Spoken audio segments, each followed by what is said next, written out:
Well, let me introduce my panel this hour. With me in the studio, Danny Ayalon is the former Israeli ambassador to the United States and the former Israeli deputy foreign minister. Good evening to you, Danny. Good to see you, Laura. And we're joined from Manama tonight by Abdallah Al-Junaid, Bahraini columnist and geopolitical analyst. Great to see you, Abdallah. Thanks for joining.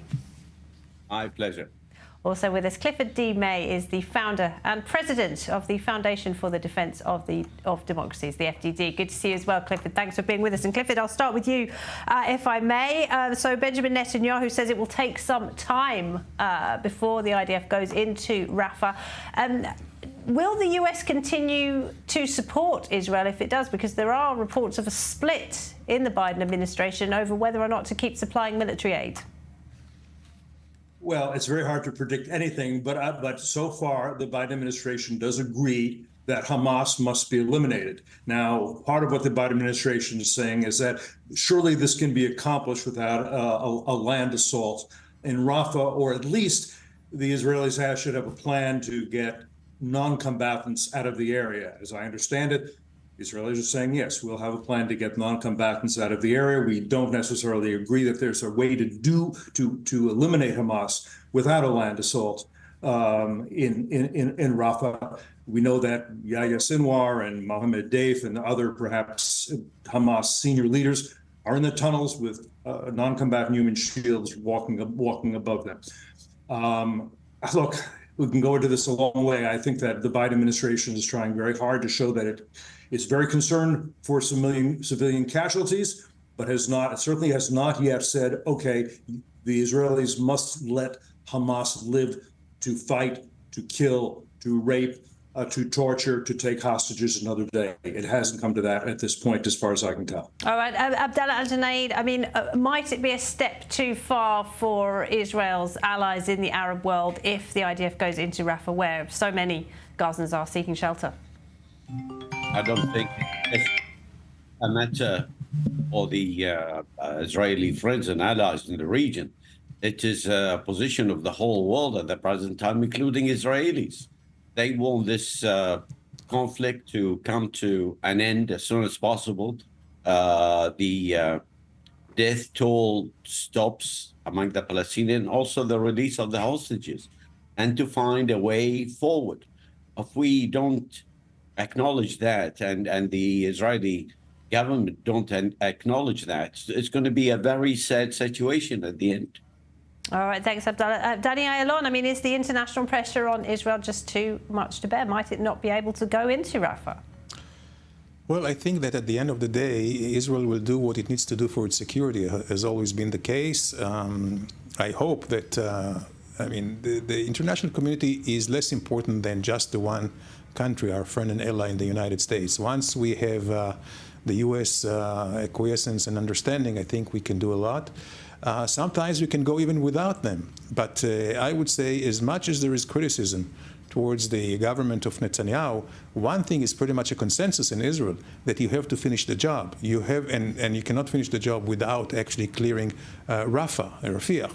And certainly when the Hamas is saying that they are planning many more 7th of October. So I think once there is a consensus, and Minister Gantz, when he was in Washington, he did not oppose the Netanyahu's position vis-a-vis the operation in Gaza. He may have different views about the day after, about the vision to the Middle East, but not when it comes to the military operation. So when there is a united front here, domestically in Israel, it is very hard, even for the United States, to put the pressure on us. All right, Danny, for now, thank you very much. Well, the US Secretary of State, Antony Blinken, has just arrived in Saudi Arabia for his 6th visit to the region since the Hamas attacks on October 7th. Blinken will also visit Egypt and, after adding it to the tour at the last minute, Israel on Friday. Lynn Plachmeyer reports. US Secretary of State Antony Blinken is on his 6th tour of the Middle East since the beginning of the Israel-Hamas war. On Wednesday, he arrived in Saudi Arabia, after which he will travel to Egypt. Initially, the Secretary of State did not include Israel in his plans, but it's now been announced that he will visit Israel on Friday. The purpose is multifold. It's, of course, to push for an agreement on a ceasefire and the release of hostages. As you know, we're intensely engaged on that. every single day, and we're doing everything we can to push that forward and to reach an agreement. But it is also to continue the conversations that we started back in January on exactly the question you raised, which is post-conflict Gaza. Blinken's visit comes amid rising tensions between Israel and the United States. There has been a very public spat between Prime Minister Benjamin Netanyahu and President Joe Biden, who is seemingly growing frustrated with the Israeli leader's perceived unyielding position in this war. Netanyahu, on the other hand, is unhappy with the stance of the US and much of the rest of the international community. To our friends in the international community, I say, is your memory so short? So quickly you forgot about October 7th, the worst massacre committed against the Jews since the Holocaust? Biden and Netanyahu did speak on the phone this week, but they remain at odds, especially when it comes to the Rafah operation, which has caused concern within the international community. I want you to know that I have already approved the IDF's operational plan, and soon we will also approve the plan to evacuate the civilian population from the battle zones. President Biden, whose support I appreciate, asked to present to us the proposals of his people both in the humanitarian field and on other issues. And as I said, there were times we agreed with our friends, and there were times we did not agree with them. In the end, we always did what was essential for our safety, and we will do so this time as well. With Blinken returning to Israel on Friday, hope remains that negotiators in Qatar can achieve a ceasefire, and the politicians will come up with day after the war plan by a strong, united Middle East. But for now, the solution is nowhere in sight. So, Secretary of State Blinken in Saudi Arabia tonight. Abdallah Al-Junaid, what is the message that the Saudis will be hoping to press on Blinken as he spends his time in Saudi Arabia tonight? I believe the consensus at the present time is to find a way out of this crisis. And if we follow what's coming out of the United States, including what Senator Schumer have said, that there should be a replacement to the current government in Israel, this is saying so much in terms of what the international community could say, or the Saudis, or the rest of the region could say. You think the Saudis would like to see a change of leadership in Israel? Listen, this is your business, not our business. So you elect whom you want, okay? But at the end of the day, definitely everybody would like to have somebody that the region could work with. But I don't, and sincerely, I would say that Netanyahu doesn't fit that caliber. All right, Abdallah. Clifford Dime, I mean, it's quite a bizarre turn of events for Antony Blinken to just add Israel to his tour at the last minute. What's that about? Well, I would think he'd want to relate what his conversations in Saudi Arabia, and as long as he's in the neighborhood, it pays to stop in and have a conversation. But I want to suggest something else. If I were a Saudi, if I were the Saudi foreign minister and Blinken were coming to see me, I would say the following to him, very much off the record, not for him to reveal to anybody, and I wouldn't reveal it either. I'd say, look, I expect that you're going to support the Israelis as they try to defeat Hamas, which is a proxy of Iran. If you will not do that for Israel, then I'm not sure what I should expect of a defense guarantee from you to us, the Saudis, vis-a-vis Iran, which also threatens us quite as much as it threatens Israel. So I think the Saudis, and I don't think I expect them to say this publicly, do want Hamas defeated by Israel, because Hamas is both Muslim Brotherhood and a proxy of the Islamic Republic of Iran, which is a threat to the entire region, as we can see with Hezbollah, with the Houthis, with the Shia militias, all that. By the way, the day after in Gaza is very different if Hamas survives or if Hamas is defeated. And by defeated, I mean it has no military or governing capabilities left, which I think must be the Israeli aim, no matter how much pressure they get from the so-called international community. Daniel, and that's the dilemma for many Arab countries, isn't it? Anger from the Arab street and seeing the images coming from Gaza, coupled with an understanding that Hamas, the Muslim Brotherhood, is a threat to the region. Oh, absolutely. You see the Muslim Brotherhood in Egypt, what they have been trying to do and what is the response of the regime. Of course, we see Hamas, which is part and parcel of the Muslim Brotherhood. We know that they are a challenge to all the Sunni regimes in the region. So absolutely, there is here a convergence of interest between Israel and the moderate Sunni countries. I think also the United States interest is all, peace-seeking countries would like to see or should see Hamas defeated. However, this is not the case with some of the public opinion among the populations, be it in Egypt or Jordan, where there is a significant, actually a majority of Palestinian population in Jordan. There is a stronghold of Hamas and the Islamic Brotherhood in Jordan. And also, unfortunately, we see the result of decades of incitement, Palestinian and others, against Israel, where you see now, even in the United States, the progressive element of the Democratic Party, the Muslims in America are very much pressing for a ceasefire and actually are siding with Hamas on this political warfare. And this is where the challenge of Israel is. And with the upcoming visit here in Israel of Secretary Blinken, quite honestly, it seems like the Americans are all over the board. And I do not see a clear path of, a precise foreign policy. Now meeting all these Arab countries talking about the future of the region, it's all well and done, but you have to think about the day after. You have to think what is going to happen in Gaza and how to reach a ceasefire. Right now, the bottleneck to everything else is the Hamas intransigence, their refusal to meet the very, very basic, I would say, requests or demands of Israel. You must have a ceasefire, and you cannot have a ceasefire without the release of the hostages. All right, Abdullah Al-Junaid, just to pick up on a couple of points there. I mean, is there a concern behind closed doors in Saudi Arabia and elsewhere that if Hamas is not defeated, absolutely, it will wreak havoc in the region, similar to what we're now seeing with the Houthis? They were not defeated by the Arab coalition, and they are now causing absolute chaos in the region. I mean, Laura, I don't know what's happening here. The Israelis, including you and Danny. It's the first time for me to speak to Clifford or, across the camera here. But the region, I'm talking about our part of the world, have designated the Muslim Brotherhood a terrorist organization back in 2013. Okay? We made that decision. We sorted that problem.